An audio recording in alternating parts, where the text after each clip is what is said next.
So if you've ever wondered why smart people do such stupid things, and I think we're all guilty of this, you're in the right place, and I hope this video will give you a little insight into human nature.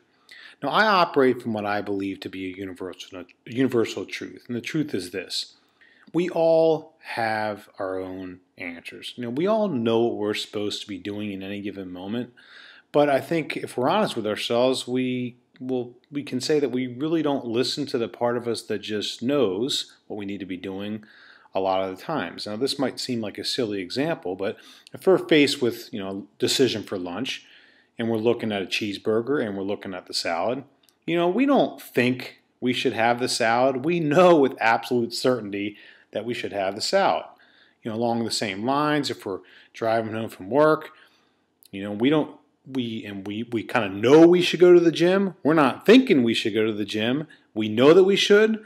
Oftentimes we don't do what we know is in our best interest. Now, I think there's a lot of reasons why that happens. And I think the bulk of it comes down to the fact that we're just so overwhelmed so much of the time. We're overwhelmed from all the responsibilities that we have. We're overwhelmed from all the racing thoughts that many of us have to deal with on a regular basis. We're overwhelmed with just so much information being thrown at us all the time, with the internet and the world moving so fast that we get a little bit confused about life at times. And I think we sort of get conditioned to believe that we don't have our own answers. But the truth is that we do. They're just sort of covered up by all of our stress. Now, I think we all have experiences like this. And this is one of my favorite quotes, is experience without knowledge is ignorance. So we have a lot of experience where we sort of know what we need to be doing, but we don't do it. But if we don't have a knowledge base that explains why we do what we do, we really can't change that. It's sort of like, looking at a picture, a puzzle without a picture. Does your life ever feel like this? I've asked a lot of people this question, and most people kind of shake their head going, oh my God, it's exactly what it's like. So, but there's a knowledge base that can change that, and I like to call it the picture of the puzzle. Now you can see here, even if you have the picture of a puzzle, it's not always easy. You kind of have to figure out your own approach. You've got to do it at a pace that works for you, but at least it gives you a frame of reference that you can kind of work from. And that's really what this is about. So Key Insight Coaching starts with giving you what I like to call the picture of the puzzle.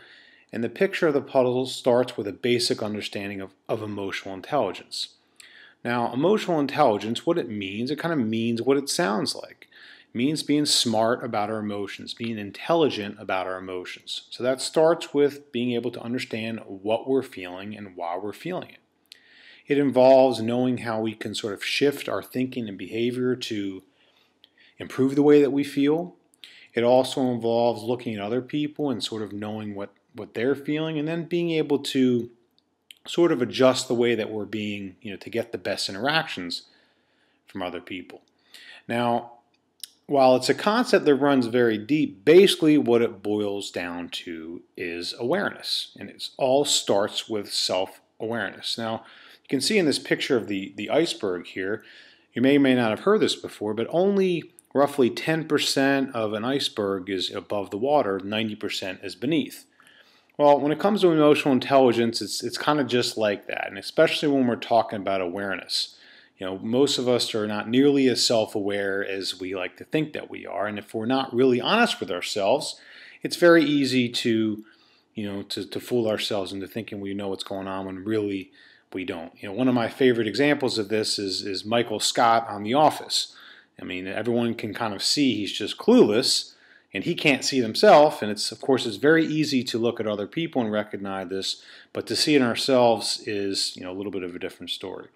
So, but again, emotional intelligence, the most important thing about it is it's all about awareness, and the bottom line is most of us are just kind of asleep at the wheel. You ever feel like that? You're just kind of going through life, going through the motions. We've all been in situations where maybe we did something, it didn't make much sense, and we sort of come out of it a little bit, and then we think to ourselves, oh my God, what was I thinking? and when it was very clear that we weren't thinking. And sometimes those situations are obvious, but a lot of times it's not. And the reason that that happens is because so much of the time we're just in, what I've learned is really a trance of emotion. Okay, we're again just sort of so overwhelmed so much of the time that we don't even recognize that we're in that state. So what this is really about, it's really about waking up, and it's all about self-awareness. But I think there's a knowledge base that can make this process a little bit easier. And one of the things that I've learned I like to pass on is that emotions are very real chemicals. And what I mean by that, they are specific chemical blends that matches whatever particular emotional state that we're in. And I think this is a game changer for a lot of people, because we tend to think of emotions as just sort of these abstract things, but they're actually very real. I like to consider them just like clouds in our heads. When we get a little bit of as an example, if we get stuck in traffic, well, there's going to be a little cloud there. But as we start reacting and getting really mad, those clouds build up very fast. And then as you can see on the right there, it sort of renders us incapable of thinking clearly.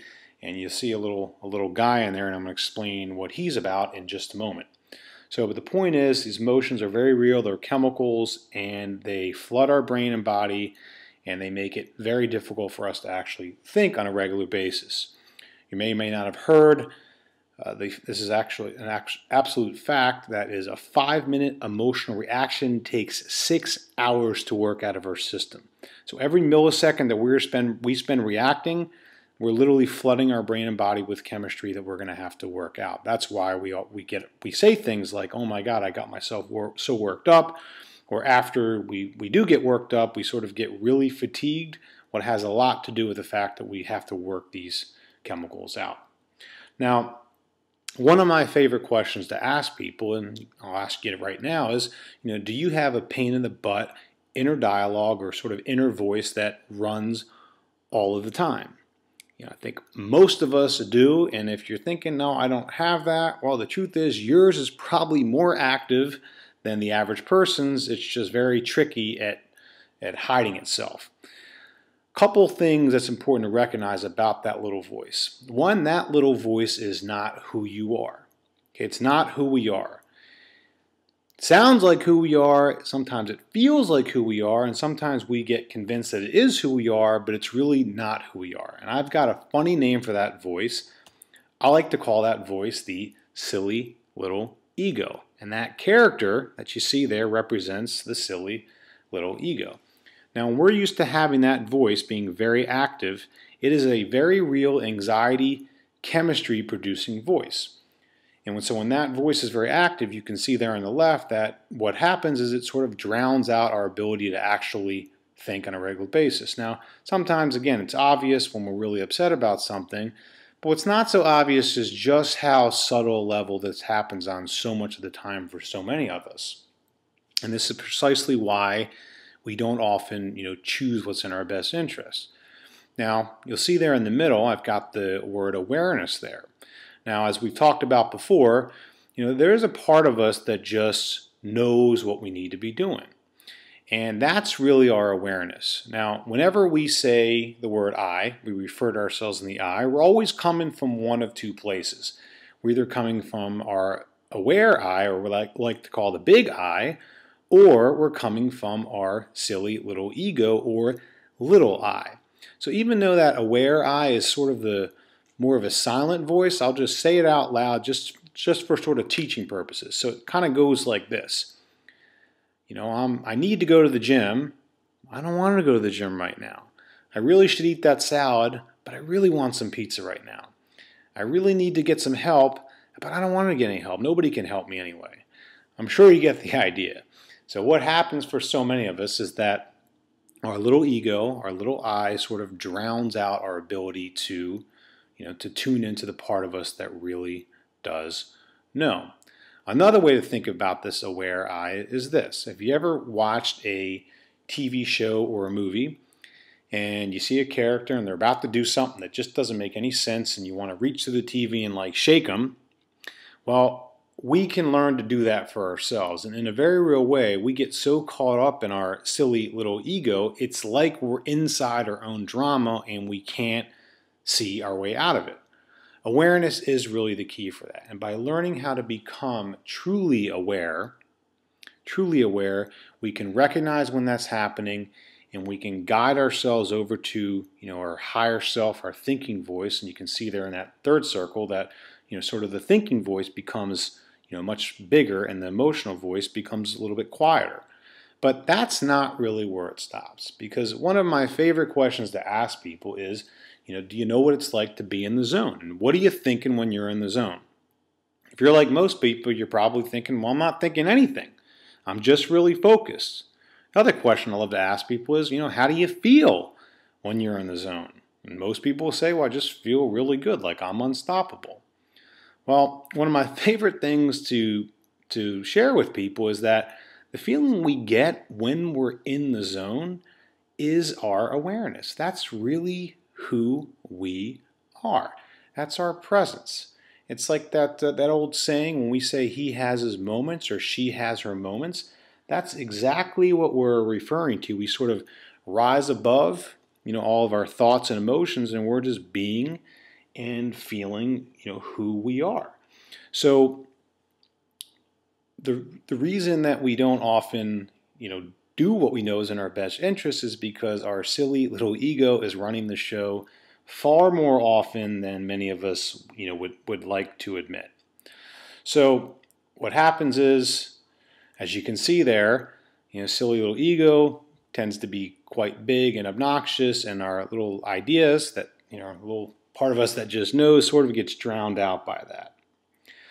So Key Insight Coaching, what this is really about, what the service I'm offering here is really about learning how to get and stay in the zone. Because, a lot of people talk about, coaching, life coaching for this and for that. And, I don't really like to consider myself a quote unquote life coach, because who am I to tell anyone how to live their life? What I do know is that that we all have our own answers. And when we're truly in the zone, when we're truly present and in the zone, we know what we need to do and we act on what we need to do. It's kind of like Gandhi's old quote, be the change we want to see in the world. Well, that starts with becoming present. Now, I'm not talking about sitting around doing nothing all the time like a Buddha or like a monk. That's not what I'm talking about. What I'm talking about is when we get really clear, when we get present, we have so much more energy, we have so much more of our mental abilities to actually do the things that are gonna bring us the results that we want in our life. And I think we could all agree that what we really want in life is peace. We really want inner peace, and we really want to create the kind of results that we think will bring us that peace. But the truth is that peace is there all the time. And if we start by accessing that peace, by learning how to be present, everything else kind of falls into place. So thank you for watching this video, and I'm going to be putting out a lot more of these types of things. And so I'd ask you, if you haven't already, please sign up to my news list. If you're not already there, it's at keyinsightcoaching.com. And I'm going to be, releasing all kinds of videos and some products in the near future that I think could be really helpful for you on your path of really learning how to live in the zone, so that you can really access, everything that you want in your life. So thank you so much for listening, and I will talk to you all soon.